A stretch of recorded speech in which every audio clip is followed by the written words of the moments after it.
appears long and lengthy. The greater part of the bill are actually what you call subsequent amendments or consequential amendments, Mr. Speaker, thanks to what the bill is trying to achieve.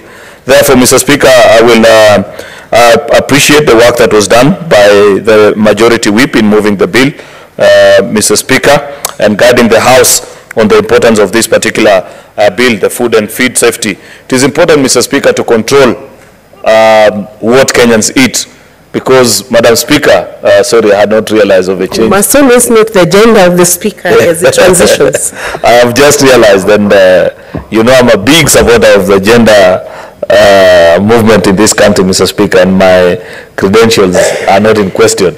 So it's just that I had not noticed that there had been a change.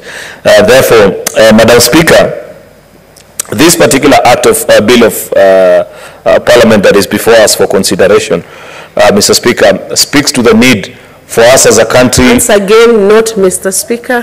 Madam Speaker, I keep forgetting, but I'll get it right along the way. And thank you for reminding me. If I make the same mistake, remind me once more until I get it right, Madam Speaker. So, Madam Speaker, this bill addresses a very important need in our society. The need to ensure that whatever Kenyans are eating is actually certified and passes the test of what good food should encompass. Madam Speaker, many times Kenyans ask us that why is it that in the past many people who live to be 80, 90, 100, yet nowadays to get people to live past the good age of 80 is something extremely difficult. There are diseases that are coming up so frequently and being reported, cancer being just one of them, Madam Speaker, and people are beginning to question, is this something to do with our feeding habits and so on and so forth.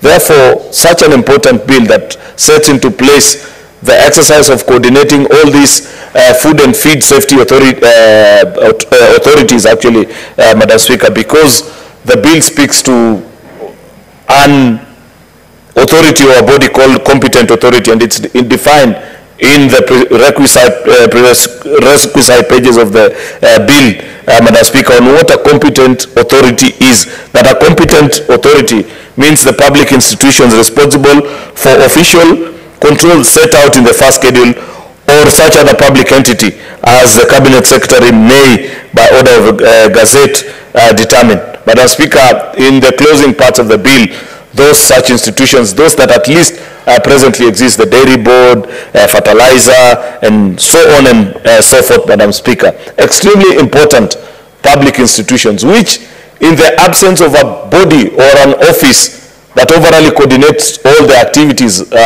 it's easy for a lot of the things to fall in through the racks and nobody to actually keenly check and see what is it that is being done by these agencies that is not in sync with what the government or what an administration is supposed to do. In fact, Madam Speaker, I have problems with this bill in its architecture, though I agree largely with the fact that there is need for an overall coordinating body for all these competent authorities that look into the safety of the what Kenyans are eating, Madam Speaker.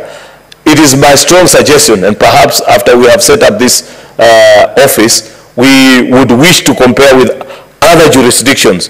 I know, Madam Speaker, by watching and by practice, that in other jurisdictions, what they do is that all these institutions actually are housed, and together with those of drugs, because you cannot separate actually, because it's what human beings consume, and that's why you'll find I don't know which particular jurisdiction I can cite off the top of my mind, but I know that Food and Drug Authority, for example, I think in the US and such countries, Madam Speaker, they are all coordinated under one roof, so that you have various departments that handle, as opposed to this silo mentality that I continue to see. In fact, this bill solves part of the problem, but it still further creates a problem that I see with government of Kenya and how it's organized. This silo mentality of ensuring that you only have one institution looking out for a particular aspect.